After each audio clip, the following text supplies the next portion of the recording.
Good morning, Southwest Florida. We just had our latest update come in from the National Hurricane Center. Tropical Storm Idalia still has sustained winds of 65 miles per hour, so it is currently a strong tropical storm. Forward motion going to the north at just 8 miles per hour, so it is still moving very slowly, and that's giving it time to sit over those warm waters of the Western Caribbean, allowing for it to organize and strengthen as it does so. Now, as we take a look at the cone that just again came out moments ago, we're expecting Idalia to become a hurricane later on today, and this system will just continue to strengthen as it tracks through the eastern Gulf of Mexico, as those sea surface temperatures are currently sitting in the upper 80s. So it is going to continue to supply Idalia with this warm water, which these tropical systems just run on. And with that, we're going to continue to see that strengthening. Eventually, Idalia is expected to become a Category 3 storm as we head into Wednesday morning. So it is going to be a major hurricane when it does make landfall at that point.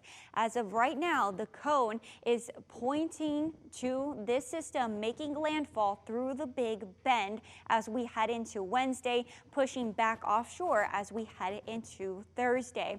Now, I do want to point out Southwest Florida is still not in the cone, but that does not mean that we won't see any wobbling within this cone. And also, we're still going to be feeling the effects of Idalia as we're going to be on the eastern side of the storm. So one of the things we will be dealing with is an onshore flow. So that's going to be pushing the water towards our coastline. It's going to be piling up, leading to storm surge along the coastline. We can expect about 2 to 4 feet of it.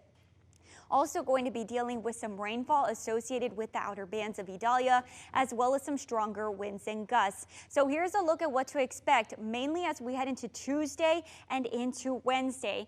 About 1 to 3 inches of rainfall. We could have a couple areas where we exceed that rainfall total. Winds along the coastline, sustained winds will range anywhere between about 20 to 35 miles per hour.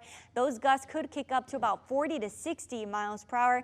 As for inland locations, the impacts won't be as significant, as the further you go inland, the further you are from the storm, as we can expect those sustained winds to get up to about 25 miles per hour, gusts up to 45 miles per hour. And again, that surge around 2 to 4 feet for our coastal locations, which could lead to some beach erosion. Another thing that we're dealing with when it comes to watching this surge is we're going to have a full moon come Wednesday.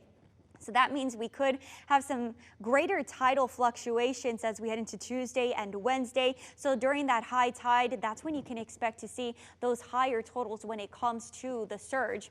Other impacts that we could be feeling across Southwest Florida, some severe weather, a possibility Tuesday into Wednesday, as we do have the potential for tornadoes as we're going to be on the eastern side of the storm.